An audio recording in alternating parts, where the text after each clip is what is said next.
بسم الله والحمد لله والصلاة والسلام على رسول الله. أيها الحضور الكريم، السلام عليكم ورحمة الله. ناول موضوع هذه الدورة التكوينية من خلال مقدمة ونقطتين وخاتمة. المقدمة تنصرف إلى نقطتين. الأولى أن الصلح قيمة شرعية تربوية لا بد أن يتعاون الجميع من أجل تجذيرها في الأسرة وفي المجتمع.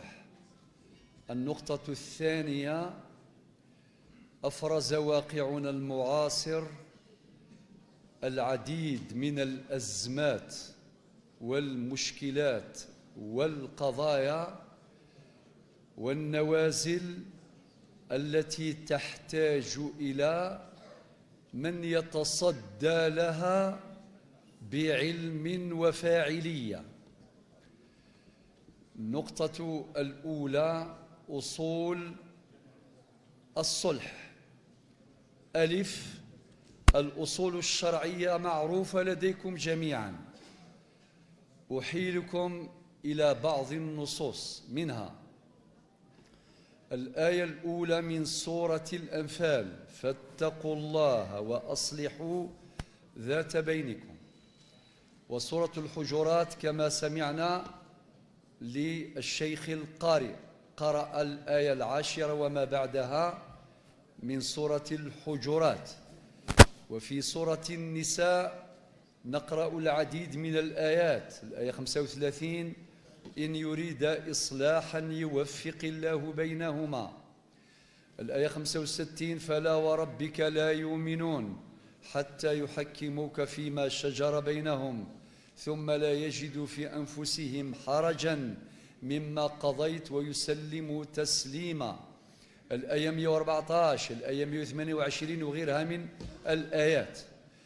والسنة النبوية أيضا عامرة، السنة القولية والفعلية والتقريرية عامرة بالأدلة التي تدعو إلى ترسيخ قيم الصلح. منها حديث المصطفى صلى الله عليه وسلم: ألا أخبركم بأفضل من درجة الصيام والصلاة والصدقة؟ قالوا بلى يا رسول الله، قال: إصلاح ذات البين. والأحاديث التترى. الأصول العرفية.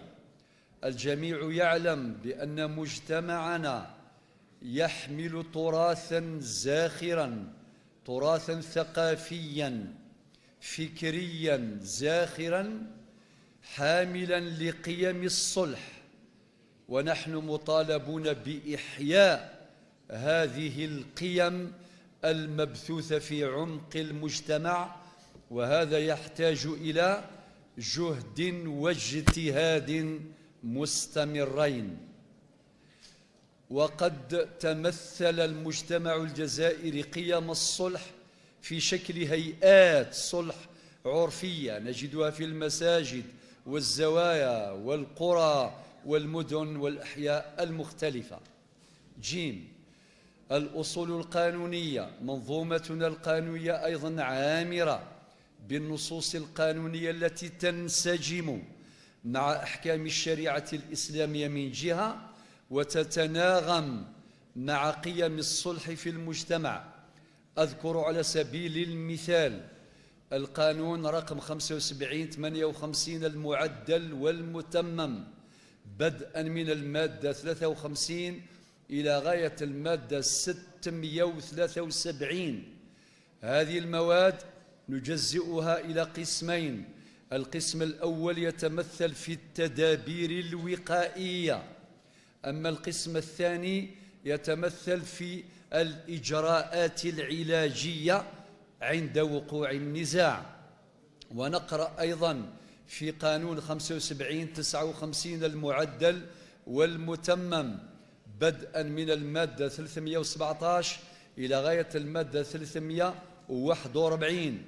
ونقرأ في قانون 84/11 المعدل والمتمم بالأمر 05/02 العديد من المواد منها المادة 49 والمادة 50 والمادة 56.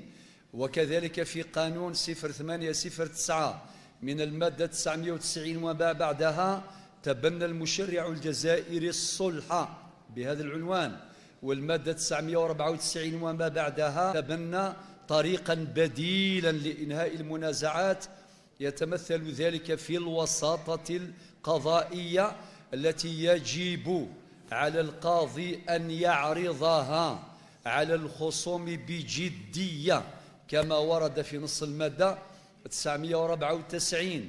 وإذا ما توصل الوسيط إلى حل النزاع بطريقة ودية فإن محضر الاتفاق الذي يحرره الوسيط القضائي ويوقعه أطراف النزاع يصادق عليه القاضي، وهذا المحضر يعد طبقا للقانون سندا تنفيذيا لا يمكن الطعن فيه على وجه الإطلاق.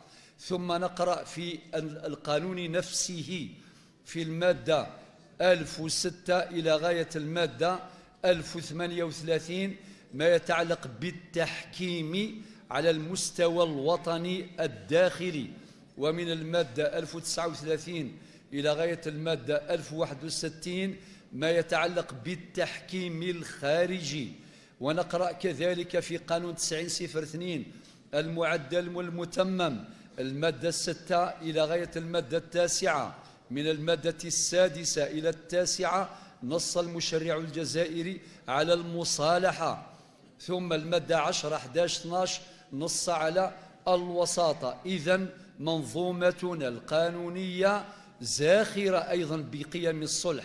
وآخر ما حصل من تطور في المنظومة الجزائرية ما يتعلق بالأمر 1502 لينسجم هذا الأمر مع ما حصل من تطور على المستوى الدولي، إذ أنه حصل تطور في مجال ما يسمى بالعدالة العقابية التي يجب أن تتطور إلى عدالة رضائية تصالحية بدءا من ندوة طوكيو 1983 ومرورا بالمؤتمر العاشر للأمم المتحدة الذي انعقد بتاريخ سنة 2000 بمدينة فيينا بالنمسا، حيث يدعو هذا المؤتمر وتلك الندوة إلى ضرورة الانتقال من العدالة العقابية التي تنطلق من العقوبة إلى العدالة التصالحية الرضائية. من هنا جاء التعديل الوارد في الأمر 1502 الذي وسع من صلاحيات السادة وكلاء الجمهورية، خاصة في المادة 37 مكرر إلى غاية المادة 37 مكرر 9. الخاتمة: نريد الفاعلية ولا تتحقق إلا بعلم ومعرفة وحسن تكوين. شكرا لكم.